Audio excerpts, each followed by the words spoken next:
When season 1 came out, a lot of the complaints was I don't like the combo breaker system. I don't want to deal with that. And now that I've just been watching nothing but KI recently, you just notice that the combo breaker system is not as big of a factor as the rest of the game. It's really not. And the combo breaker system is so similar to other games' mix-ups. And the situations that happen in other games, it's so similar to what happens in combos. Right. It just looks like something else.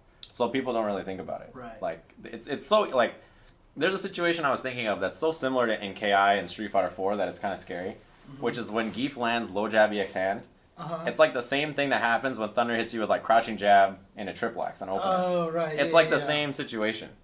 Like the mix-ups after are even the same. Like Geef can do something super low risk, like jab after, you jab there. It's not that risky, or like delayed crouch tech or something. Thunder can just do like light linker ender. Right. Super low percent, like super low risk, but really safe. And then there's also situations after where like, Geef wants to chase backdash. So he wants to do a big risk or something like that. So he'll do Ultra 2 or he'll do hand to chase backdash, right? That's the same thing as doing fierce auto double counter breaker. Right. It's like the same idea. They want out of that situation so bad that they'll do anything to get away. So you have a situation queued up to stop that. And then there's that situation where someone hits you with EX hand and you as the defender are thinking like, this guy's crazy. He's going to do something nutty to chase me. He's going to do something insane, so I'm just going to block. Right. What does Geef do? Fierce SPD. What does Thunder do? Fierce auto double ends the combo. And you're like, he has no care about humanity and just did that? Like, he doesn't care about the universe? Right. Like, I cannot believe that he thinks like that. This guy's nuts. And when we played, that was happening. Like, there was a situation. I think the audio is messed up. Oh, is it? No, I fixed it.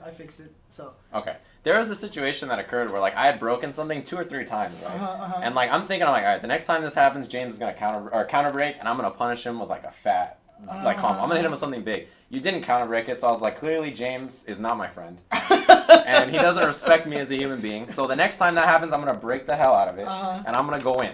So then you do it again. I try to break. Counter breaker pops on the screen. I look at you, That's right. and I literally, this happened for sure. I looked at him and I said, who do you think you are? As he's comboing me for like a zillion damage, I'm like, who do you think you are? He has no faith in the human race. He doesn't like me as a person, and I'm leaving his house after this. That actually happened. Yeah. That's a real situation. But yeah, that mix-up is the same. I can see that. And it helps you understand, right? I think that's a good explanation. But it's super similar.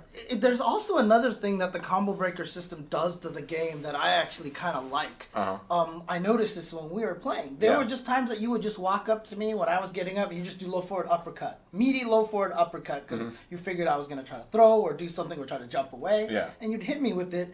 But the thing about it is, you wouldn't do that in Street Fighter because if you get to uppercut blocked, you're pretty much guaranteed to be dead, right? But in this game, because there is that opportunity that in the back of your head that you can break this upcoming punish, you're actually more willing to take crazier risks, and so the game kind of like the options expand. You know what I mean? But it's not just on offense.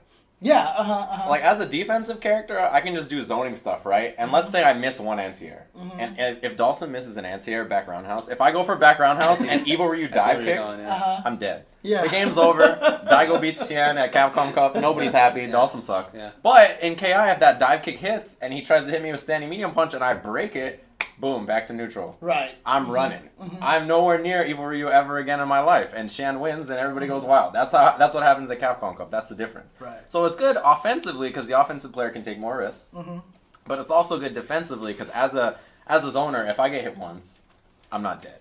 Right. I have a chance to get out of there. Yeah. And it's the same thing on defense, right? Like if you think I'm going to uppercut or something on wake up, and then you just go and block and you don't do anything. It's the same thing in KI. If you think, oh yeah, he's going to break this combo. Right. So you counter break me and I don't wake up uppercut. I just block. I don't do anything. And I'm like, oh, you screwed up. Now corner position, switch, and I'm running away. Well, here, one thing I want to add to this. Someone in the chat, actually says that it makes KI almost sound kind of silly, right? It's that whole thing again where, like, if you land a hit, then you got to play rock, paper, scissors to see if the point The thing about it is, the reason why that it kind of works, and this is kind of similar to Darkstalkers in a lot of way. Darkstalkers was the first game that had free alpha counters. You're just blocking and you can do guard reversals. Just because the offense is too potent. Yeah, right? It's super potent. So the one thing about KI is that the offense is also super potent. Dude, it's dumb. Right. It's so silly. It's dumb. Like, there are just times where it doesn't even feel like you can do anything. Yeah. The character's just rushing you down. And some characters, once you start blocking in the corner, it's almost Marvel-like, which pretty much you're going to get hit. And there's really very little you're going to be able to do to stop it. Because the mix-ups are ridiculous in this game. So they're silly, yeah. They can afford to make the offense really potent because there is that extra part of the game. So it doesn't really feel like... It's not like if it was Street Fighter and it had that combo breaker system, that would be terrible, right? But they're different games. Right, they're completely different games. That's why KI is allowed to have really fun, unique, and crazy character designs. Yeah, like, the character designs I would definitely in KI. say that. Yeah. I mean, it's like clearly part of why they can do such totally nuts stuff in like the neutral game. Yeah, no, I like that. Yeah. You can do stuff. Because the opponent can break. Yeah. Right. Think about Thunder Uppercut. It's so silly. Like, it's so good. it's like Geef's hand. It's the same thing as Geef's hand in terms of what it does for him. Right. But it's the KI version. Right. It's better because it's Killer Instinct. Yeah, and so the zoning's crazier, so don't he know, has to get through. Chief Thunder's uppercut is invincible to projectiles. Projectile invincible. And if it whiffs, so if they don't block it or if they don't get hit by it, it's cancelable into another special move. You can cancel its landing frames. Including another uppercut. Including so you can another do uppercut, and the guy on the other side of the screen is like, I'm dead. I'm so scared. Like, I have no idea what I'm going to do. You're just sitting there blocking. And you block, and then he does uppercut into super. And then he has a half-screen shadow command throw that does like 30% damage. So you're like, oh my god, he's a maniac. Uppercut. I'm just going to walk back and, and then he grabs you, and you're like... And if you just let the super rock, by the way, it's completely unbreakable. Oh yeah, you can just afterwards you can just let them fall. Yeah. Do the power up, which means that Thunder can dash cancel his special moves. Right. And then not go for a combo after, and then you get a really ambiguous left-right mix-up. That was the only way I could do damage to Steve. Oh dude, he would knock me down. It was the only way. So he didn't do the traditional KI mix-ups because he doesn't know them. Right. Because he doesn't play KI. So he's doing these other made-up hokey-doke mix-ups. Yeah. And I couldn't block any of them because they're just so like ambiguous. Like his jump fierce literally has hitboxes in different time zones. Like you cannot see where it's gonna land. Right. So he'll just do jump fierce, and my character's here and he's here, and he'll land behind me, and I'm like, oh sick, nice. And then I break the combo, and I'm like, all right, I'm out of there, back to neutral.